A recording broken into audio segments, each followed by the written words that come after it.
Bismillahirrahmanirrahim. Today we are going to start next question, that is Stephen's aesthetic theory. ठीक है, अब एक चीज़ इस हवाले से आपने माइंड में रख लेनी है, क्योंकि हमें ये पता है कि this novel is autobiographical novel.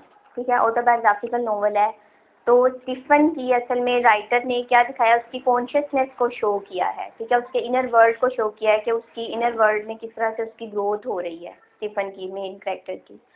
तो अब स्टीफन ने जैसे ही ब्यूटी को एनालाइज कर लिया और उसने अपने आप को, अपनी ज़ात को पहचानना शुरू कर लिया, अपनी इनर सेल्फ को उसने सरेंडर कर दिया, तो फिर उसके बाद उसने एक एस्थेटिक थ्योरी दी. ठीक है, यानी कि एस्थेटिसिज्म का मतलब होता है हुस्न जमालियात. ठीक है, यानी ब्यूटी को आप इसमें ले सकते हो, ब्यूटी को ऑब्जर्व करना, ब्यूटी को एनालाइज करना. ठीक है, ये चीज़ें इसके अंदर आ जाती हैं. अब अगर हम इसको, इस नॉवल से पहले अगर हम इसको वैसे जेन्युइन तौर पे अगर हम इसको लेंगे एस्थेटिक्स क्या होता है, तो हम कह सकते हैं यानी इसमें सिर्फ और सिर्फ ब्यूटी को ऑब्जर्व करना नहीं होता, बल्कि तमाम तर आर्ट को ऑब्जर्व करना इसके अंदर शामिल है. ठीक है, अब आर्ट क्या है, अब हमें पहले ये सोचना पड़ेगा, समझना पड़ेगा कि व्हाट इज़ आर्ट. अब आर्ट के अंदर इसमें भी जो आप पढ़ रहे हो अरिस्टोटल, इसमें भी ये चीज़ आई है कि आर्ट के अंदर ये तमाम चीज़ें शामिल हैं. डांसिंग, फिर आपका पेंटिंग. ठीक है, फिर उसके बाद ये जो कुछ भी आप पढ़ते हो, ऑथर्स जो कुछ भी लिखते हैं, राइटिंग वगैरह, ये सारी चीज़ें आर्ट का हिस्सा हैं. ठीक है, उनको ऑब्जर्व करना और उनको एनालाइज करना जो है, इसको एक बड़ी टर्म पे दे दी गई है, उसको कहा गया एस्थेटिसिज्म. ठीक है, एस्थेटिसिज्म के अंदर आर्ट आती है और आर्ट में जितनी भी तमाम तर चीज़ें हैं, डांसिंग से लेके पेंटिंग या राइटिंग मटेरियल्स जो भी होते हैं, ऑथर्स जो कुछ लिखते हैं, वो तमाम चीज़ें आर्ट का हिस्सा हैं. ठीक है, और उसको ऑब्जर्व करना जो है वो एस्थेटिसिज्म में आता है. अब जब मैं ये कहूँ कि ब्यूटी को एनालाइज करना, तो मैं इसका मतलब ये नहीं है कि कोई लड़की है या उसकी फिजिकल ब्यूटी, सिर्फ उसको एनालाइज करना ही एस्थेटिसिज्म है. ठीक है, असल में एस्थेटिसिज्म का फिर मतलब ये हुआ कि आर्ट को एनालाइज करना, कि आर्ट को किस तरह से हम ऑब्जर्व कर सकते हैं, उसको हम एस्थेटिसिज्म कहेंगे. अब स्टीफन ने इसके अंदर एस्थेटिक थ्योरी दी है इस नॉवल के तकरीबन एंड में आके, कि वो कहता है कि मेरी नज़र में ब्यूटी क्या है और मैं उसको किस तरह से एनालाइज करता हूँ. ये बात वो डिस्कस करता है जब वो अपने आप को, अपनी इनर सेल्फ को सरेंडर कर देता है. ठीक है, क्योंकि हमने ये देखा है ना कि उसको राइटर ने दिखाया है एज एन आर्टिस्ट, दिखाया है कि एज एन आर्टिस्ट उसकी कैसी ग्रोथ हो रही है. और फिर हमने ये बात भी समझी थी कि आर्टिस्ट है कौन. ठीक है, जेम्स जॉयस किसको आर्टिस्ट कह रहा है. तो स्टीफन की जो एस्थेटिक थ्योरी है, अब ये बात आपने माइंड में रखनी है कि स्टीफन क्योंकि mouthpiece of James Joyce है, तो इसने जो एस्थेटिक थ्योरी इस नॉवल के अंदर प्रेजेंट किया है, वो असल में जेम्स जॉयस की ही अपनी एस्थेटिक थ्योरी है. एस्थेटिक्स के बारे में उसका अपना बयान है. अब स्टीफन जो था वो कहता है, जब लास्ट चैप्टर में वो सी शोर पर उस गर्ल को देखता है और एनालाइज करता है और कहता है मैंने ब्यूटी को एनालाइज कर लिया और मैंने अपनी इनर सेल्फ के आगे मैं सरेंडर करता हूँ, और डिडिलस को वो अपनी इंस्पायरेशन बनाता है. तो उसके बाद फिर वो रेक्टर के पास जाता है जहाँ पे वो कॉलेज में पढ़ता था. ठीक है, उससे फिर वो अपनी एस्थेटिक थ्योरी को डिस्कस करता है. तो ये कुछ ऐसे पॉइंट्स हैं कि उसकी नज़र में एस्थेटिसिज्म है क्या, हम ये अब डिस्कस करने लगे हैं. पहली बात ये है, पहला पॉइंट ये है कि जो स्टीफन ने एस्थेटिक थ्योरी दी वो इन्फ्लुएंस था एक्विनस से. ठीक है, सेंट एक्विनस से वो इन्फ्लुएंस था, और एज वेल एज एरिस्टोटल से भी वो इन्फ्लुएंस था. यानी इसका मतलब ये हुआ, हम ये कह सकते हैं कि एक्विनस ने, सेंट एक्विनस ने और एरिस्टोटल ने जो ब्यूटी के बारे में कॉन्सेप्ट दिया था, या उन्होंने भी एक एस्थेटिक थ्योरी दी थी. ठीक है, अगर आपको ये सारी चीज़ें समझ में ना आए, फिर आपको बाय ओन वो सर्च करना पड़ेगा कि एरिस्टोटल ने और सेंट एक्विनस की जो थी वो एस्थेटिक थ्योरी क्या थी, उससे रिलेट करके भी फिर आप इन तमाम चीज़ों को समझ सकते हो. तो स्टीफन जो है वो, सेंट एक्विनस जो है ये भी ग्रीक था. ठीक है, ये भी ग्रीक मैथोलॉजी से ही लिया गया है. तो सेंट एक्विनस और एरिस्टोटल से वो इन्फ्लुएंस था, लेकिन स्टीफन का ये कहना है कि मैं उनसे इन्फ्लुएंस होकर एस्थेटिक थ्योरी दे रहा हूँ, लेकिन मेरे जितने भी कॉन्सेप्ट्स हैं वो मेरे अपने ज़ाती हैं, जो जिन पे मैं बिलीव रखता हूँ. फर्स्ट ऑफ ऑल वो कहता है कि एस्थेटिक थ्योरी में वो बात करता है कि परसेप्शन ऑफ ब्यूटी. वो कहता है कि सबसे पहली बात ये है कि एक ऑब्जर्वर को, एक ह्यूमन बीइंग को, यानी जो कॉमन पर्सन है, हम जैसे जो लोग हैं ऑब्जर्वर देखने वाले, उनके अंदर परसेप्शन ऑफ ब्यूटी होनी चाहिए, उनके अंदर परसेप्शन होनी चाहिए, यानी उनके अंदर एक समझ होनी चाहिए कि वो चीज़ों को परसेप्ट कर सकें। ठीक है, पहली बात वो ये करता है। दूसरी बात वो ये करता है कि अब ये एक लंबी डिटेल है, उसके ऊपर हम बाद में आएंगे कि परसेप्ट कैसे हो सकता है। ठीक है, फिर वो कहता है कि इस बात को वो इससे रिलेट करता है, थर्ड पॉइंट में वो कहता है कि ब्यूटी ऐसी ब्यूटी होनी चाहिए जो कि प्लेयर दे। ऑब्जर्वर जो है कभी भी ब्यूटी को उस वक्त तक एनालाइज नहीं कर सकता जब तक कि वो ब्यूटी जो है वो प्लेयर ना दे रही हो। अब ये बात आपने जहन से हटाने नहीं देनी कि ब्यूटी का मतलब सिर्फ कोई फिजिकल ब्यूटी नहीं है, ब्यूटी का मतलब है तमाम तर आर्ट की ब्यूटी। ठीक है, अगर हम लिटरेचर पढ़ते हैं तो लिटरेचर भी पूरा का पूरा एक आर्ट है और हम तमाम लोग उसको परसेप्ट करने वाले ऑब्जर्वर हैं। ठीक है, और हमारे अंदर परसेप्शन होनी चाहिए और जो ब्यूटी है उसके अंदर उसको जो है लाजमी तौर पे एक उसके अंदर प्लेयर होनी चाहिए जो कि ऑब्जर्वर को फील हो सके। उसके बाद वो कहता है कि आर्ट की फिर वो बात करता है स्टीफन। वो कहता है अब ये तमाम बातें उसने रेक्टर से भी डिस्कस की और एट द एंड जो उसका फ्रेंड था क्रैनले था उससे भी ये बातें डिस्कस करता है। अब ये बातें उसने क्यों डिस्कस की, इसकी भी वजह ये है क्योंकि वो कहता है कि मैं एस्थेटिक फ्रीडम गेन करना चाहता हूँ। ठीक है, आर्टिस्टिक फ्रीडम गेन करना चाहता हूँ। ठीक है, एट द एंड उसने आर्टिस्टिक फ्रीडम गेन भी किया। तो इस वजह से वो फिर ये तमाम बातें डिस्कस करता है क्योंकि उसने आर्ट के सामने अपने आप को सरेंडर कर दिया। अब वो कहता है नेक्स्ट वो कहता है कि art should enhance the appetite of the observer. वो कहता है कि आर्ट ऐसा होना चाहिए। अब आगे जाके हम ये भी डिस्कस करेंगे कि आर्ट भी दो तरह का होता है। ठीक है, अब स्टीफन के मुताबिक या जेम्स जॉइस के मुताबिक आर्ट कौन सा है, वो कहता है ऐसा आर्ट होना चाहिए जो इन्हांस करे, बढ़ोतरी दे या उभारे किस चीज़ को, एपिटाइट को, भूख को उभारे। ठीक है, किसकी भूख को, ऑफ द ऑब्जर्वर, ऑब्जर्वर की भूख को। ठीक है, यानी हम लोग जो हाँ ऑब्जर्वर जो है वो जब भी किसी ब्यूटी को देखे या किसी चीज़ को एनालाइज करे तो उसके अंदर खुद ब खुद से एक भूख पैदा होना शुरू हो जाए। जैसे अभी लोग आप वो इडिपस की प्लॉट की बात कर रहे थे। ठीक है, तो वो भी एक आर्ट है ना। वो जो एरिस्टोटल है उसने भी उसको इस तरह से दिखाया है। वो प्लॉट को क्यों कह रहा है कि कॉम्प्लेक्स रखो, वेग रखो, उसके अंदर सस्पेंस रखो, क्योंकि वो चाहता है इसकी वजह से क्या होगा, ऑब्जर्वर के अंदर एपिटाइट पैदा होगी। ठीक है, क्या हुआ, क्या हुआ, हाँ एपिटाइट पैदा होगी, सस्पेंस पैदा होगा। तो वो कहता है कि आर्ट ऐसा होना चाहिए जो कि आपकी एपिटाइट को बढ़ाए ऑब्जर्वर की, and should be without morals, और उसके अंदर मॉरल्स नहीं होने चाहिए। ठीक है, अगर आप मोरालिटी को बीच में ले आओगे तो फिर आप भूख नहीं पैदा हो सकती एक ऑब्जर्वर के अंदर। मॉरल किस तरह से, यानी कि आप उसके अंदर कोई, अगर आप मोरल लेसन कोई रख देते हो सपोज किसी ड्रामा के अंदर या किसी भी चीज़ के अंदर, या कोई पेंटिंग है आपके अंदर, तो आप उसको एनालाइज करके कहते हो कि हाँ इसके अंदर एक मोरल लेसन मौजूद है। ठीक है, ये हमें मोरालिटी को शो कर, ये नहीं हम कहें कि सच इसमें जो थीम रखा गया है वो मोरालिटी के ऊपर बेस करता है। ठीक है, जैसे आप पहले के नॉवेल्स पढ़ते थे पार्ट 1 में तो उसके अंदर मोरालिटी का भी थीम मौजूद थे।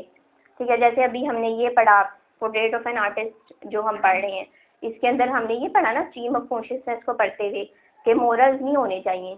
जब स्ट्रीम ऑफ कॉन्शियसनेस की टेक्निक इस्तेमाल होती है तो फिर उसके अंदर मोरल्स का ख्याल नहीं रखा जाता, सीक्वेंस नहीं रखा जाता। ठीक है, तो इसीलिए उसने आर्टिस्ट को भी, आर्टिस्ट जो है एक बनाने वाला जो है राइटर, यही कहता है जेम्स जॉइस इसी बात के ऊपर ले जाना चाहता है आपको, तमाम तर स्ट्रीम ऑफ कॉन्शियसनेस, एपिफेनी, फिर एस्थेटिक थ्योरी, ये तमाम चीज़ों को डिस्कस करने का उसका एक ही पर्पज़ है कि आप ये समझ लो कि आर्टिस्ट कौन होता है। ठीक है, और आर्ट होती क्या है, बेसिक उसका पर्पज़ यही है हमें बताने का। तो वो कहता है कि मोरल्स नहीं इसके अंदर होने चाहिए, यानी एपिफेनी जो है वो एक टर्म है जो हमें पीछे डिस्कस किया, वो जो मैंने अभी आपको दिया ना लेक्चर्स, उसमें वो एक टर्म है, डिवाइस है जिसमें स्ट्रीम ऑफ कॉन्शियसनेस थी। तो वो ये कहता है कि आर्ट जो है उसको मोरालिटी शो नहीं करनी चाहिए, ठीक है, मोरल नहीं होनी चाहिए, खा वो कोई पेंटिंग हो, खा वो कोई बताया है में है ना, दिखाया है मोरल दिखाया, हाँ, या फिर कोई ड्रामा हो या कोई नोवेल हो, इस तरह की जितनी भी तमाम तर चीज़ें हैं उसको मोरल शो नहीं करनी चाहिए। जिस तरह अगर मैं कहूँ कि हमने पोर्ट्रेट ऑफ आर्टिस्ट पढ़ा, तो आप बताओ क्या इसके अंदर आपको मोरल्स मिलते हैं, या आपको ये होता है कि एट द एंड राइटर ने कहा है कि ये इस चीज़ का मोरल लेसन है, ठीक है। आप छोटे होते हुए 8 क्लास में 7 क्लास में स्टोरी पढ़ते थे ना, एंड में लिख दिया जाता है हेडिंग देके मोरल, ठीक है, मोरल के लिए हम स्टोरी पढ़ रहे हैं जी, ठीक है, मोरल लेसन होना चाहिए। तो वो कहता है एक अच्छा आर्टिस्ट वो है, चाहे वो कोई पोइट हो, चाहे वो ड्रामाटिस्ट हो, चाहे वो कोई भी पर्सन हो, पेंटर हो, वो ट्रू आर्टिस्ट उस वक्त बनेगा जब वो अपनी चीज़ के अंदर अपनी जो क्रिएटिविटी वो कर रहा है उसके अंदर वो मोरल्स नहीं रखेगा, ठीक है। सपोज अगर सिंपल सी बात है, मैं कहूँ जी मैं कोई आपको स्टोरी बता दूँ, ठीक है, कोई भी मैं अपने पास से स्टोरी बना लूँ, मैं कहूँ कि एक दफ़ा ऐसा हुआ था, फिर एक शख्स था, उसने बहुत बड़ा गुनाह किया, उसने क्राइम किया, फिर एट द एंड ना उसको एटर्नल डैमेनेशन हो गई, ठीक है, या उसकी बहुत बुरी तरह से उसको मौत हुई, अल्लाह ताला ने उसको सज़ा दी। अब मैं एंड में कह दूँ बच्चों इसके अंदर मोरल लेसन ये है कि हमें इस तरह का बुरा काम नहीं करना चाहिए, ठीक है, हमें रिलीजन की तरफ अट्रैक्ट होना चाहिए, इस तरह का बुरा काम करके एटर्नल डैमेनेशन होती है, ठीक है, ये मोरल लेसन एंड में मैंने दे दिया।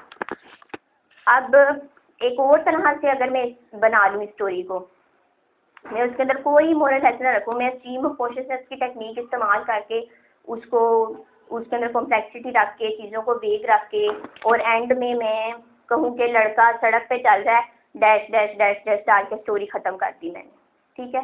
अब आपको पता ही नहीं कि एंड में क्या हुआ है, फिर आप क्या करोगे? खुद बनाएंगे, कंप्लीट करेंगे।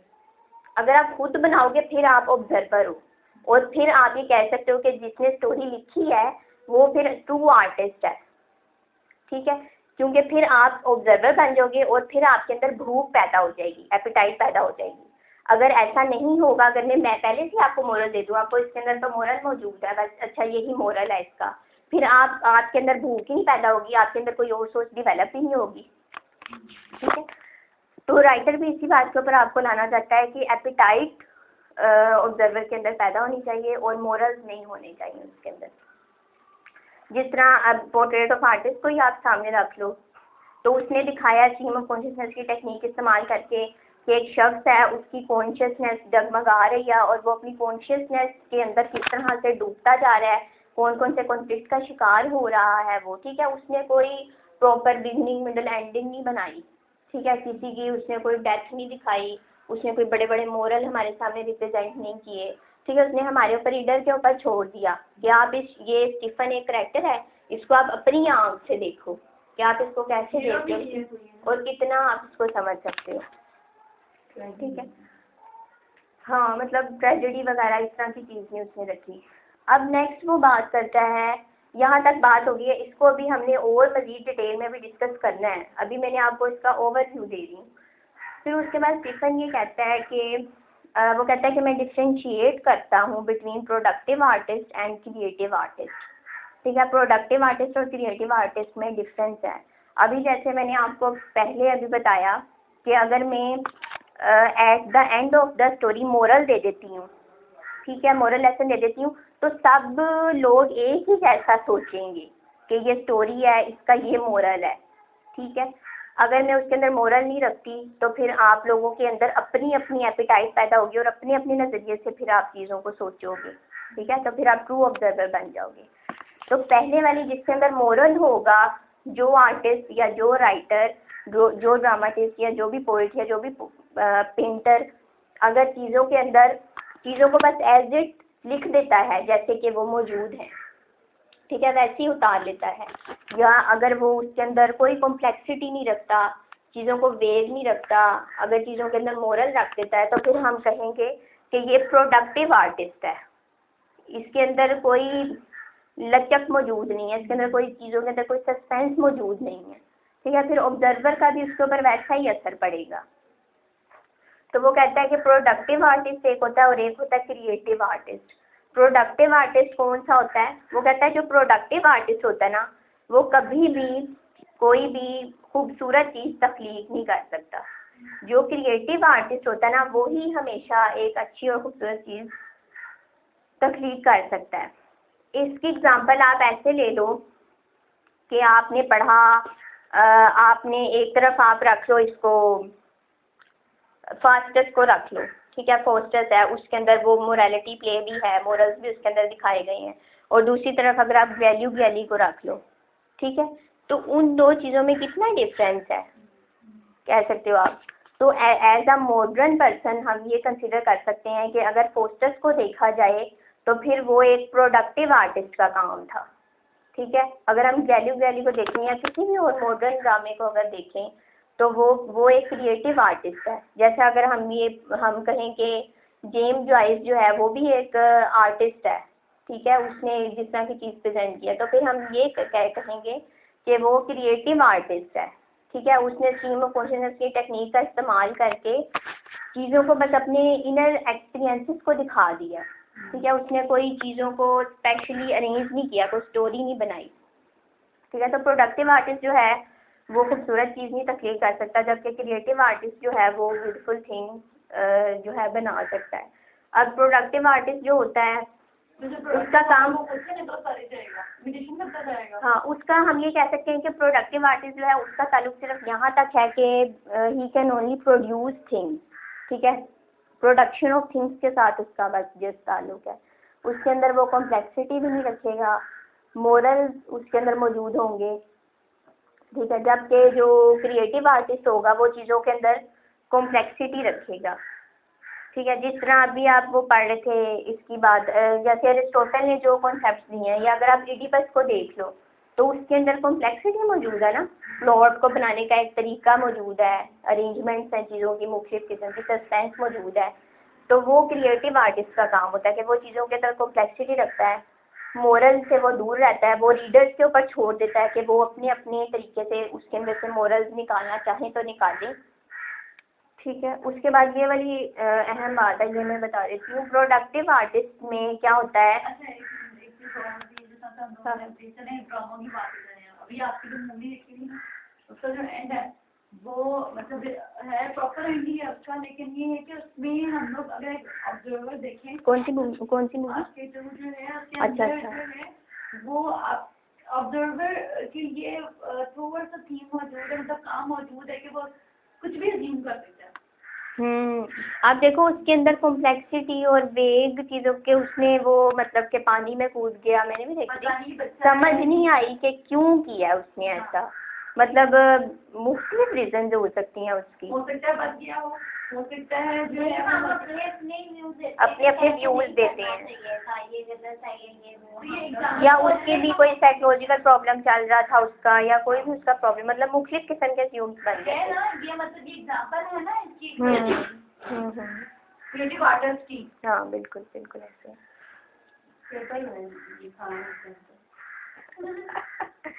अच्छा, जो पढ़ेगा वो भी तो रेडी होगा तो फिल्में देखनी चाहिए। अच्छा, नेक्स्ट वो ये कहता है कि एक बात मैंने ये की कि एपिटाइट, भूख पैदा होगी।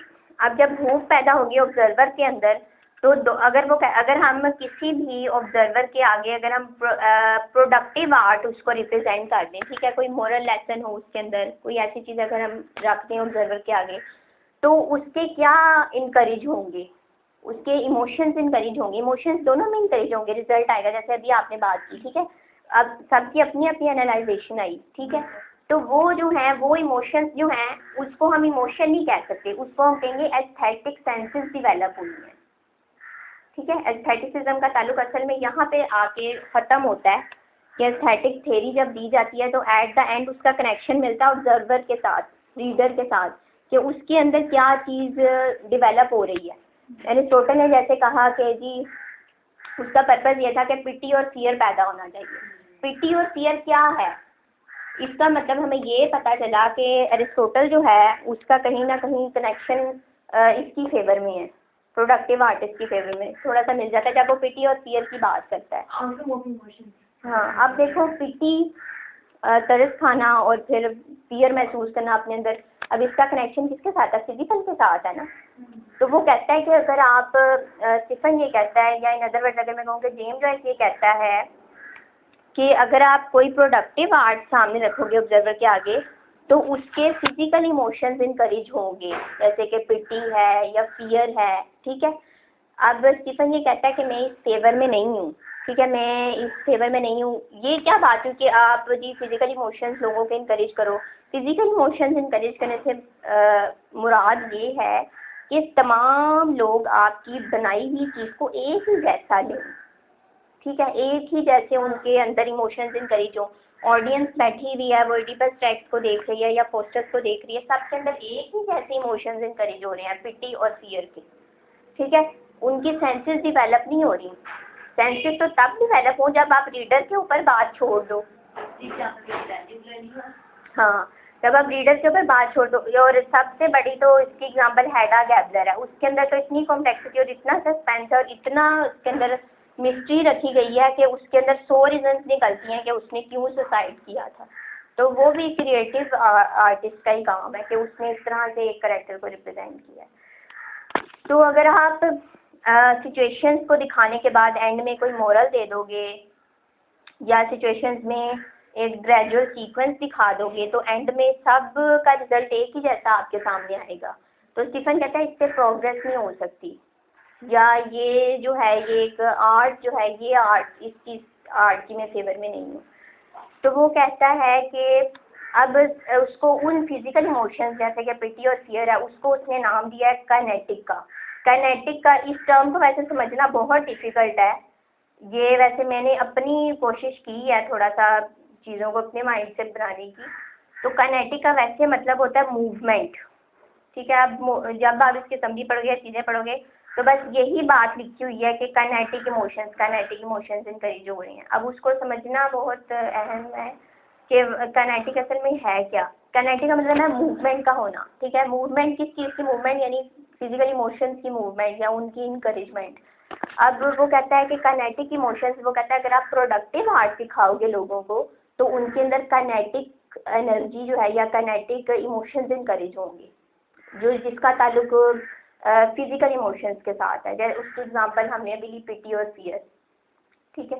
अब वो दूसरी तरफ वो कहता है कि बेस्ट जो आर्ट है ना वो क्रिएटिव आर्ट है, कि चीज़ को एक क्रिएट करना वही है ना कि वाकई आपको क्रिएट वो उसी चीज़ को आप कहोगे ना कि जो तमाम लोगों की अलग अलग से सेंसेस बना दे। अच्छा, एक चीज़ और भी है ना, जब हम लोग कोई भी एक ही सेंस डेवलप करेंगे तो इसका मतलब है रिजल्ट नहीं आ ना। तो एक बंदा भी जो है वो वही जो राइटर है उसने दिखाना चाहा वो ही उन्होंने देखा, बिल्कुल। और उसके बाद में वो एक 100 देख रहे हैं किसी भी चीज़ को, तो वो 100 नहीं है, तो एक सेकंड के मुकाबले में नहीं है।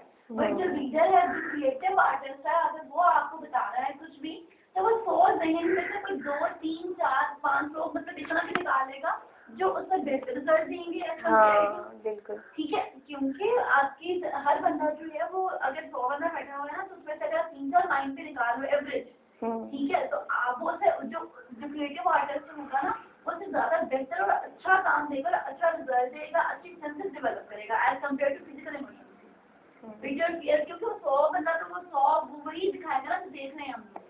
हाँ बिल्कुल। अब वो क्रिएटिव आर्टिस्ट में वो कहता है कि क्रिएटिव आर्टिस्ट जो है अगर आप क्रिएटिव आर्ट लोगों को दिखाओगे तो उसके क्योंकि उसमें मोरल नहीं है, ठीक है, उसके अंदर कॉम्प्लेक्सिटी है, चीज़ें वेग हैं, रीडर के ऊपर सब कुछ छोड़ दिया गया, तो फिर ऑटोमेटिकली क्या होगा, सबकी एस्थेटिक सेंसेस डेवलप होना शुरू हो जाएंगी, ठीक है। उसको उसने एस्थेटिक सेंसेस का नाम दे दिया, ठीक है। अब एस्थेटिसिज्म का हमने जैसे डिस्कस किया कि हुस्न जमालियात, तो हुस्न जमालियात में ये तमाम चीज़ें तो शामिल है, तमाम का तमाम आर्ट शामिल है, ठीक है। तो वो कहता है कि ये एस्थेटिक सेंसेस का इनकरेज होना ज़रूरी है, ना कि फिजिकल इमोशंस का इनकरेज होना ज़रूरी है, ठीक है। वो इस पॉइंट पे लाना चाहता है असल में स्टीफन ने, इसी वजह से एस्थेटिक थ्योरी दी। वो कहता है फिजिकल इमोशंस का इनकरेज होना ज़रूरी नहीं है, ये नहीं होना चाहिए, बल्कि एस्थेटिक सेंसेस डेवलप होनी चाहिए। जैसे कि आपकी जो है ना वो मार्शल के अंदर भी बेहतरी है, जहीन के अंदर भी बेहतरी है, उसके अंदर जो है वो आप बिल्कुल बेग चीज़ रखने के बावजूद भी जो है ना वो चीज़ डेवलप नहीं हो पाए। इस तरह तो फिजिकल इमोशन मतलब काफी हो जाएगा कि इसमें आप हाँ बिल्कुल, फिजिकल इमोशंस में वही पिटी और फियर का था जिसको ही कहते हैं ना, वो इसमें आएंगे। पिटी और फियर अगर आपने पैदा करना है, वो तो अगर 100 लोग ड्रामा देखते हैं तो उनके अंदर पिटी और फियर ही पैदा होगा, उनके अंदर सेंसेस तो डेवलप नहीं हुए, ठीक है। सस्पेंस क्रिएट होगा। हाँ सस्पेंस तो वो फिर अलग बात है कि आप उसके अंदर सस्पेंस चीज़ों के अंदर रखो, लेकिन असल में बात यहाँ पे आके ख़त्म होती है कि एज अ रिज़ल्ट आप रिज़ल्ट क्या लाना चाह रहे हो। पूरी की पूरी पॉलिटिक्स अगर आप पढ़ो तो पूरी की पूरी पॉलिटिक्स में वो बात आके अरिस्टोटल की यहीं पे ख़त्म होती है कि पिटी और फियर होना चाहिए, पिटी और फियर होना चाहिए, ठीक है। तो इसकी जिस तरह स्टीफन ये कहता है कि इमोशंस इनकरेज नहीं होने चाहिए तमाम के तमाम जो फिजिकल से फिजिक्स से रिलेटेड हो, फिजिक्स से हमारी रिलेटेड हो, बल्कि जो है सेंसेस का इंकरेज होना ज़रूरी है।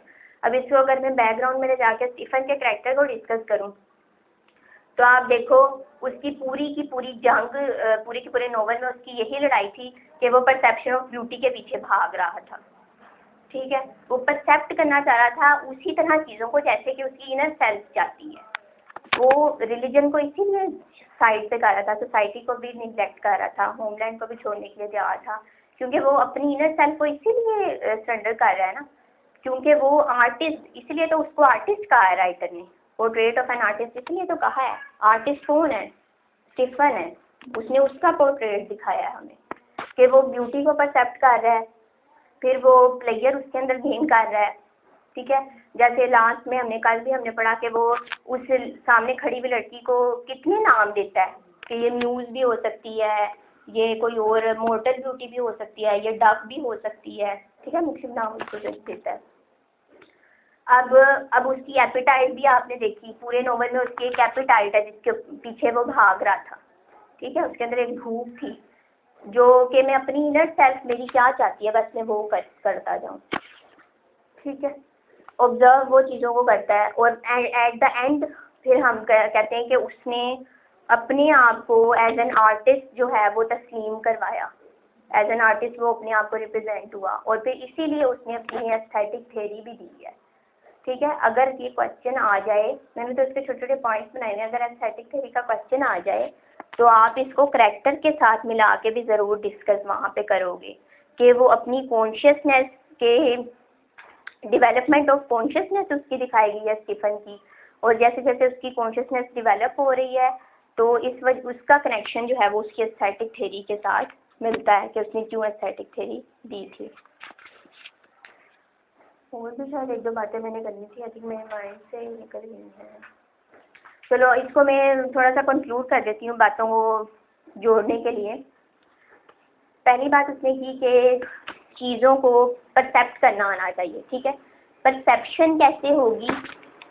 जब आप चीज़ों को ऑब्जर्व करने की आपके अंदर सलाहियत मौजूद हो, ठीक है, परसेप्ट कर सको चीज़ों को। परसेप्ट कैसे करोगे?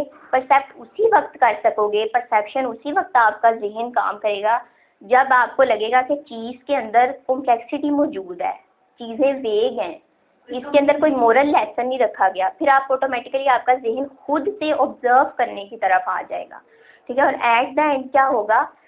आपके अंदर एस्थेटिक सेंसेस डेवलप होंगी, आपके सेंसेस डेवलप होंगी। इसको अगर मैं कॉमन सी मिसाल दूँ, अगर मैं कहूँ कि अगर हम तमाम के तमाम लोग एमएससी के स्टूडेंट्स हैं सपोज मैथमेटिक्स के, ठीक है, मैथमेटिक्स के हम स्टूडेंट्स हैं, तो आप खुद बताओ कि हम मैथ कर रहे हैं, इधर टीचर खड़ा हुआ वो मैथ करवा रहा है, कोई उसने क्वेश्चन सोल्व किया है, तो क्या उसमें कोई एस्थेटिक सेंसेस का चक्कर है? नहीं, वो तो एक प्रैक्टिकल वर्क है कि जवाब है जी यही जवाब सबका आना चाहिए, ठीक है, फॉलो है ना, वही ना। लेकिन अगर हम लिटरेचर पढ़ रहे हैं तो लिटरेचर हमारी एस्थेटिक सेंसेस डेवलप कर रहा है, हम चीज़ों को अपने तरीके से सोच रहे हैं, आप अपने तरीके से पोर्ट्रेट ऑफ आर्टिस्ट को देख रहे हो, वो अपने तरीके से, सब अपने तरीके से उसको देखेंगे। तो लिटरेचर का हमारा सब्जेक्ट भी इसी चीज़ को बेस करता है कि हमारी सेंसेस डेवलप अलग अलग मुख्तलिफ तरीके से होती हैं, जिसको जो अच्छा आता है हमारे परसेप्ट कर देता है। अच्छा, एक और बात इसने की थी, हाँ एक और बात इसने की थी, हाँ एक और बात इसने की है, फिर नेक्स्ट यहाँ तक ये बात, पहले यहाँ तक ये बात करता है कि परसेप्शन ऑफ ब्यूटी की, फिर नेक्स्ट ये बात करता है प्रोडक्टिव और क्रिएटिव आर्टिस्ट में डिफरेंस क्या है। फिर उसके बाद ये बात करता है स्टीफन कि अगर आपने चीज़ को परसेप्ट करना है ना तो पहले आप एज अ होल चीज़ को देखो कि एज अ होल क्या है वो, ठीक है। अगर कोई पेंटिंग है या कोई भी चीज़ आप रीड कर रहे हो तो आप उसको एज अ होल देखो कि इसके अंदर क्या है, ठीक है। फिर आप उसको पार्ट्स में डिवाइड करके एनालाइज करो, ऑब्जर्व करो, ठीक है। अगर आपके सामने एक पेंटिंग है पहले आप उसको एज अ होल देखो, फिर आप उसको पार्ट्स में डिवाइड करके देखो। जैसे हम कल भी मेरा ख्याल है हार्मनी की बात कर रहे थे कि पूरी की पूरी एक ऐसी स्टेट है या एक ऐसी चीज़ मौजूद है जिसने इसको क्रिएट कर दिया, इस चीज़ को या इस पेंटिंग को, और वो क्रिएटर के माइंड में है, ठीक है। अगर आप उस चीज़ को कैप्चर कर लेते हो कि क्रिएटिव आर्टिस्ट ने क्या चीज़ माइंड में रख के इस तरह से ये पेंटिंग तख्लीक कर दी है, तो फिर इसका मतलब है कि आपके अंदर वो परसेप्शन मौजूद है या आपके अंदर वो एस्थेटिक सेंसेस मौजूद हैं उसको ऑब्जर्व, उस चीज़ को ऑब्जर्व करने वाली। तो जब आप उसको पार्ट में डिवाइड करके देखो और फिर आप उसको अच्छा हाँ था एज अ होल देखो, हाँ उसके बाद पार्ट में डिवाइड तीसरी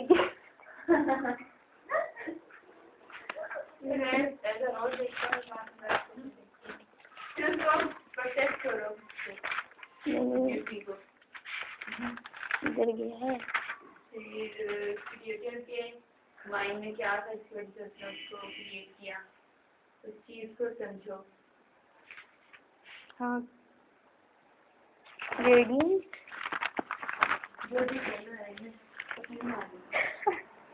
अल्लाह का ऐड करे।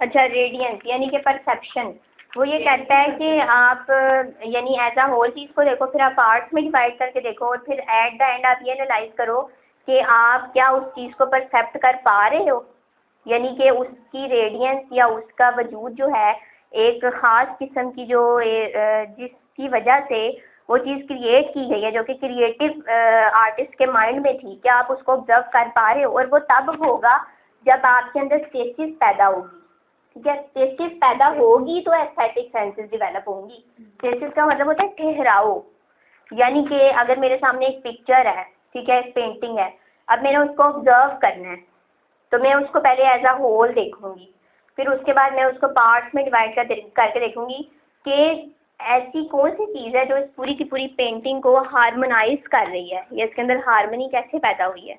और एट द एंड फिर मैं स्टेसिस की कैफियत में आ जाऊंगी, मेरे अंदर एक ऐसी स्टेट पैदा हो जाएगी कि मैं अपने इर्द गिर्द का माहौल से कट ऑफ होके उस पेंटिंग के अंदर उसकी इनर सेल्फ को पहचानने की कोशिश करने लगूंगी। जैसे कि स्टीफन ने अपने आप को पहले एज अ होल देखा, लाइफ वो गुजार रहा था, ठीक है, फिर उसने अपने आप को हार्मोनाइज करने के लिए बहुत से स्टेप लिए, ठीक है, फिर एट द एंड उसने अपनी इनर सेल्फ को सरेंडर कर दिया, ठीक है। तो इसका कनेक्शन इन्हीं तमाम चीज़ों के साथ है, एस्थेटिक थ्योरी के साथ है। तो ये तीन चीज़ें वो डिस्कस करता है कि परसेप्शन ऑफ ब्यूटी के लिए ज़रूरी है कि आप एज अ होल ऑब्जर्व करो, फिर पार्ट्स में आप उसको ऑब्जर्व करो और फिर आपका स्टेसिस की कैफियत में आना ज़रूरी है जिसकी वजह से एस्थेटिक सेंसेस डेवलप होती हैं। फिर एट लास्ट आखिरी बात वो ये करता है कि जो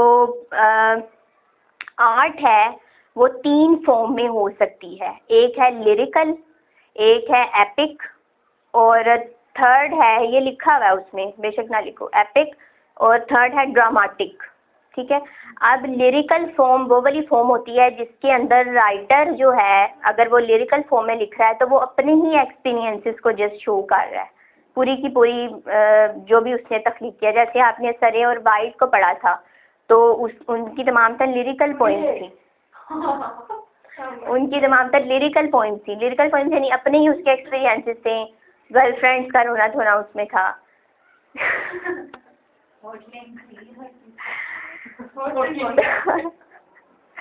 हाँ तो यानी अपने अपने एक्सपीरियंसेस को शेयर करना। अब इसमें भी है ना, अपने एक्सपीरियंसेस को वो शेयर कर रहा है जेम्स राइट। सेकंड सरे की पोएट में नहीं यार सही है वो मजाक का है और वो बताते हैं ना कि मेरे अपने आप को मतलब इंग्लैंड में जब वो जाते हैं तो वो उसको बताता है ना कि मैं अपने दोस्त के साथ किस तरह से जाता था और इवनिंग के अंदर हम लोग सारे दोस्त इकट्ठे होते थे और पार्टीज में जाते थे और पैलेस में जाता था। पैलेस में तो लड़कियाँ हाँ पैलेस की होटल काम करते हैं। अच्छा वो सर की पॉइंट की बात कर रही हो। अच्छा ठीक सना। अच्छा तो मेरी बात कर रही थी कि वो ये कहता है कि 3 टाइप्स ऑफ आर्ट्स होते हैं, लिरिकल आर्ट, एपिक और थर्ड वन है ड्रामेटिक। हाँ तो फर्स्ट जो है वो है लिरिकल। लिरिकल में मैंने आपको बताया कि पर्सनल जो उसके एक्सपीरियंसेस हैं राइटर के वो शेयर करता है, ठीक है। एपिक में क्या होता है कि वो इस तरह से राइटर प्रेजेंट करता है चीज़ को कि कनेक्शन पैदा हो जाए राइटर का और रीडर का आपस में, ठीक है। यानी कि जो चीज़ हम राइटर ने लिखी है उसको पढ़ें और फिर हम उसके एनालाइजेशन के ज़रिए अपनी उस चीज़ को एनालाइज करें, यानी कनेक्शन पैदा हो जाए ऑब्जर्वर का और उसके दरमियान में, राइटर के दरमियान में। थर्ड जो है वो उसने लिखा है ड्रामेटिक। ड्रामेटिक जो पोएट्री होती है या कोई भी आर्ट होता है ड्रामेटिक, तो वो टोटल पूरा का पूरा इम्पर्सनल होता है। उसके अंदर राइटर के अपने कोई एक्सपीरियंसेस नहीं होते, उसके अंदर सिर्फ और सिर्फ बाहर की बात होती है। ऑब्जेक्टिविटी और सब्जेक्टिविटी को समझते हो ना, सब्जेक्टिविटी अपनी ज़ात के बारे में बात करना, सब्जेक्टिविटी लिरिकल में होती है। और जो ये है हाँ ऑब्जेक्टिविटी जो है वो इसमें ड्रामेटिक फॉर्म में होती है। ऑब्जेक्टिविटी यानी सोसाइटी की बात करना। अब यानी इम्पर्सनल होता है। इम्पर्सनल आर्ट का पूरा एक टॉपिक भी है जो अब ये नेक्स्ट ईयर सीरियस पढ़ना है, उसमें इसी का रोना आएगा कि इम्पर्सनैलिटी क्या होती है, इम्पर्सनल आर्ट क्या होता है। तो इन ये पूरी के पूरे जो पार्ट 2 है ना, इसमें तो तमाम चीज़ों का आपस में कनेक्शन है। आप जितनी भी बुक्स पढ़ते हो ना, जितने चीज़ों को एनालाइज करोगे अगली बुक को समझना आसान होगा, ठीक है। तो ड्रामेटिक में जो है वो इम्पर्सनल आर्ट होता है, यानी ऑब्जेक्टिविटी मौजूद होती है। अब इंटरेस्टिंग बात यह है, मे भी शायद इस तरह का आपको क्वेश्चन आ भी जाए, इसके अंदर तीनों चीज़ें मौजूद हैं पोर्ट्रेट ऑफ आर्टिस्ट के अंदर। लिरिकल भी यानी अगर हाँ आप बात करो ना कि इसमें टेक्निक्स पे सपोज अगर क्वेश्चन आ जाता है या इसके स्टाइल पे क्वेश्चन आ जाता है, तो उसमें ये चीज़ें सारी इसके अंदर लिरिकल भी इसने यूज़ किया है, स्टाइल ड्रामेटिक भी रखा है और वो भी रखा है, एपिक मूड भी रखा है इसमें, ठीक है। तो थैंक यू सो मच। अब यहाँ से देखने को